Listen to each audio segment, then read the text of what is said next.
आणखीन एक महत्त्वाची बातमी, एफआयआर कॉपी मराठीत आहे असं म्हणत अपघात विमा नाकारणाऱ्या युनियन बँक मॅनेजरला मनसेनं जाब विचारलाय। विशाल बोलचे नावाच्या एका तरुणाचा 8 जुलै रोजी अपघात झाला होता। या अपघातामध्ये त्याचा मृत्यू झाला। विशालकडे युनियन बँकेचं एटीएम होतं, त्यानुसार त्याला अपघात विमा मिळतो। मात्र हाच अपघात विमा मिळावा याकरता कुटुंबीय बँकेकडे गेले। त्यावेळेला बँकेनं अपघाताची एफआयआर कॉपी दाखवली, मात्र ही एफआयआर कॉपी मराठीत आहे असं म्हणत बँक मॅनेजरनं लाभ देण्यास नकार दिला। आपण या सगळ्या संदर्भात अधिक माहिती घेण्याचा प्रयत्न करूया। हितेश मेश्राम नागपूरचे आमचे प्रतिनिधी आता माझ्यासोबत आहेत। हितेश, एकूणच हा सगळा प्रकार काय आहे? पुन्हा एकदा या निमित्तानं मराठीचा मुद्दा अधोरेखित होताना पाहायला मिळतोय। नक्कीच ज्या पद्धतीने बघितलं गेलं तर मराठीमध्ये एफआयआर असल्यामुळे बँक मॅनेजर जो आहे तो ती एफआयआर जी आहे ती एक्सेप्ट करत नाहीये। त्याचं कारण की मराठीमध्ये एफआयआर आहे, असं पोलिसांचा जो एफआयआर असतो तो मराठीमध्ये आहे। पण असा कुठेच नियम नाहीये की बँकेमध्ये मराठी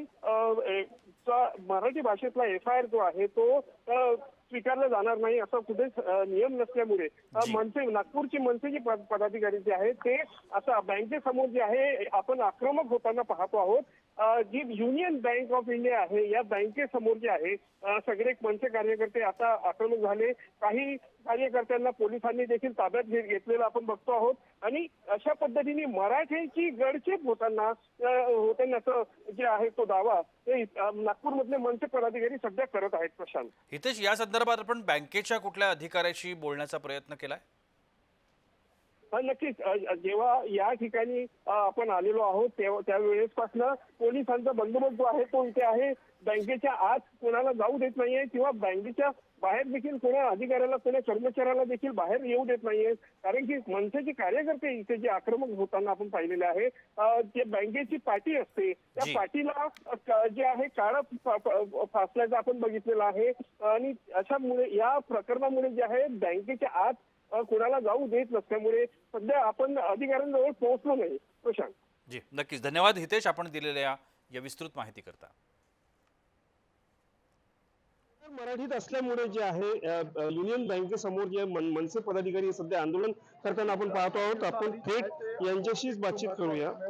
काय नेमकं प्रकरण आहे? काय प्रकरण असं झालं आहे की योगेश बोपचेचा अपघाती मृत्यू झाला। रस्त्याने तो कोणातरी आपल्या फॅमिलीतल्या याला पाहायला गेला होता।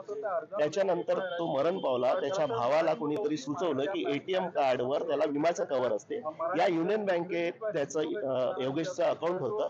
त्याचे भाऊ आणि बाबा इथे आले असता त्यांना तुमचा विमा करून तेव्हाच भेटेल जेव्हा तुम्ही एफआयआर ची कॉपी हिंदीत किंवा इंग्रजीत आणाल, असं म्हटल्याच्या नंतर त्याला वापस पाठवलं। आता ज्या मराठी विषयी यांना द्वेष एवढा आहे आणि महाराष्ट्रात हे लोक व्यवसाय करत आहेत, यांना आम्ही जाब विचारायला आलोय की तुमच्या मनामध्ये मराठीचा एवढा द्वेष का आहे आणि तो द्वेष जर तुमच्यामध्ये असेल तर यांची हेकडी करायला आम्ही आलोय। नक्कीच, पण या पुढचं कसं तुमचं बघा ना आता समोर आम्ही समोर काय करतो, आता सुरुवात झालेली आहे, दिसेलच तुम्हाला लवकर। नक्कीच, तर मनसेचे जे आहेत आक्रमक होताना आपण पाहतो आहोत। जे पदाधिकारी आहेत ते देखील आक्रमक झालेले आहे। मराठी भाषेचा अपमान जो आहे या ठिकाणी करण्यात आल्याचं जे आहे मनसेकडनं सांगण्यात आपल्याला येत आहे। मी हितेश मेश्राम, जय महाराष्ट्र न्यूज, नागपूर।